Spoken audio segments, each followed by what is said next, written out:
DaVinci Resolve 21 gives us more export options than ever, but YouTube re-encodes everything we upload anyway.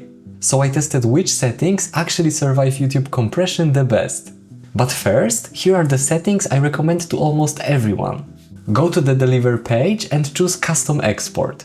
Set format to MP4, codec to H.264, and use your hardware encoder if available. I'm using NVIDIA.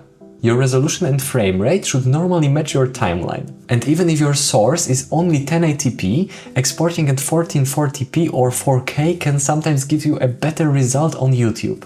Set profile to high.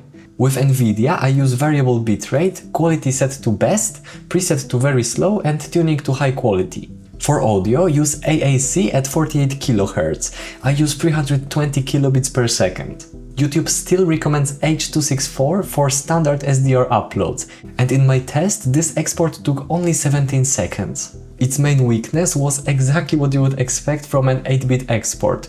Difficult smooth gradients showed some visible banding. But the newer options should technically be able to do better. I started with H.265. Using NVIDIA with the standard main profile, the render was just as fast as H.264, but the file was only 55 megabytes. And that compression was way too aggressive. Switching to main 10 and manually giving it 70 megabits per second improved it massively. But even then, I could still find compression artifacts that simply weren't there in my H.264 export. Resolve 21 also includes a new, higher quality main concept H.265 encoder. And yes, the quality was better. But one test took over 44 minutes and the main 10 version took just over 30 minutes. For a normal YouTube video, that trade-off makes absolutely no sense to me. Especially because AV1 was much more interesting. AV1 main rendered in 33 seconds, AV1 main 10 took 34 seconds, and before uploading to YouTube, main 10 was easily the best compressed export I tested. The footage was extremely clean, there were no obvious compression artifacts, and the 10-bit gradients were noticeably smoother than H.264. At this point, I genuinely thought AV1 main 10 had won.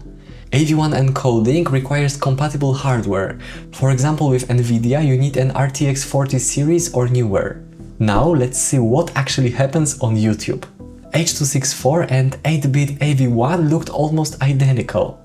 10-bit AV1 preserved noticeably smoother color transitions with fewer visible bends. But things changed when there was movement in the frame. With H.264, YouTube introduced some visible banding along with a little noise, flickering and blockiness. 8-bit AV1 showed slightly stronger bends in the water, but the image was cleaner and much more stable. Then I checked the 10-bit AV1 upload. And despite being by far the cleaner file before uploading, YouTube handled it much worse.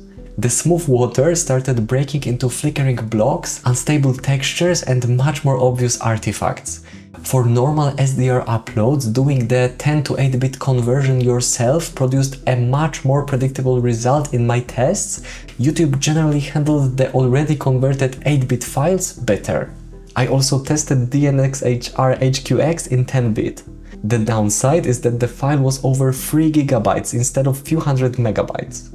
Before uploading, it was the cleanest file in the entire test. But it still showed more flickering and unstable compression than both of the 8-bit uploads.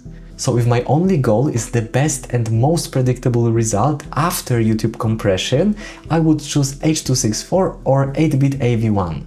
10-bit gives you a technically better source, but YouTube doesn't always turn that into a better looking video. In my previous export video, I showed how to create a DNxHR master and compress it manually, which gives you much more control over the final compressed file. Thanks for watching and remember, let your films be shot by reality.